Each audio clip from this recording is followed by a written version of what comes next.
আপনাদের মাঝে আমি আবার আজকের রেসিপি হলো আমার মূলা শাক কিভাবে ভাজি করে সেটা দেখানোর জন্য। একজন ভাই আমাকে কমেন্ট করেছে মূলা শাক কিভাবে ভাজি করে সেটা দেখানোর জন্য, তার জন্য আমি মূলা শাক নিয়েছি, আজকে ভাজি করে দেখাবো। আমি কাঁচামরিচ, পেঁয়াজ, রসুন কেটে দিয়েছি, পরিমাণ মতো তেল দিয়ে দেবো।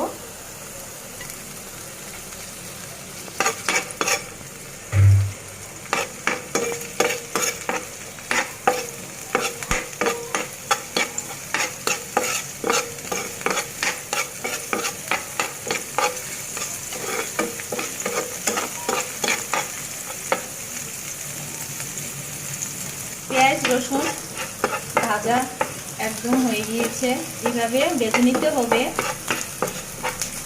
এত পুরা ভাজা যাবে না, মিডিয়াম ভাজতে হবে। পেঁয়াজ রসুন তাহলে আমি মূলা শাকটা দিয়ে দিব।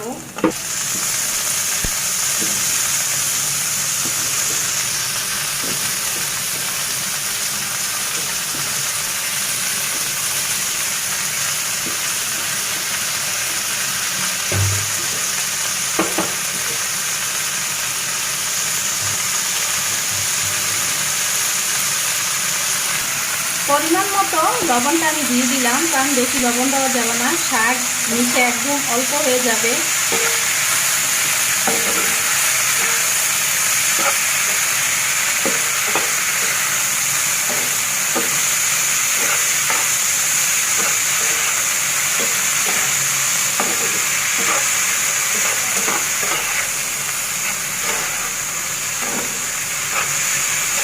শাকের সাথে খাওয়ার জন্য আমি শুকনো মরিচ ভেজে নেব। এভাবে 2 মিনিটের মতো আমি ঢাকনা দিয়ে দিলাম, কারণ মূলা শাকটা সিদ্ধ হতে হবে। ডাঁটাগুলো একটু মোটা মোটা থাকে মূলা শাকের। আমি চুলার একদম জালটা কমিয়ে দিয়েছি। এই মাঝে আমি ঢাকনাটা উঠিয়ে একটু নেড়ে দেব। কম জালে আস্তে আস্তে আমি শাকটা এভাবে ভেজে নেব।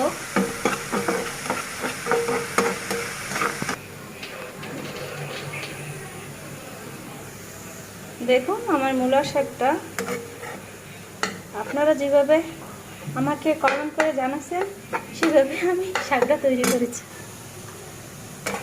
এই যে মূলা শাক আমার আর 1 মিনিটের মতো আমি ভেজে নেব। 1 মিনিট হলে আমার শাকটা পুরোপুরি কমপ্লিট হয়ে যাবে।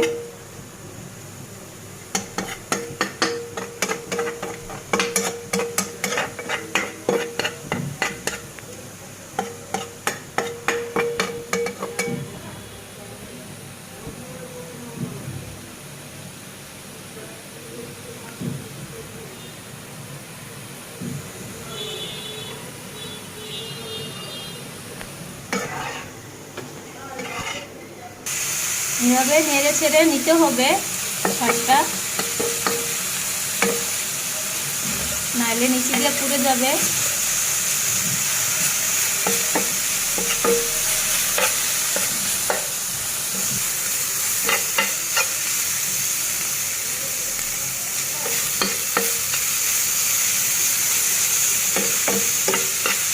হয়ে গেল আমার কম সময়ের মধ্যে একটা রেসিপি। দেখুন আমার মূলা শাকটা কতটুকু হয়ে গিয়েছে বাজার করে। আমি এখন শাকটা পাতিলের থেকে উঠিয়ে নিব।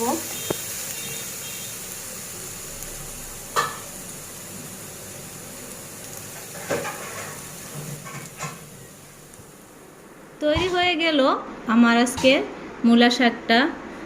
কেমন হয়েছে মূলা শাকটা আমাকে কমেন্ট বক্সে জানাবেন। আমার আজকের রেসিপিটা যদি ভালো লাগে আপনারা লাইক করবেন, শেয়ার করে দিবেন, সাবস্ক্রাইব করে দিবেন। আশা করি আমার ভিডিওর মাঝে আপনারা সবসময় ফলো করবেন। আপনারা ভালো থাকেন, আমাদের জন্য দোয়া করবেন। আল্লাহ হাফেজ।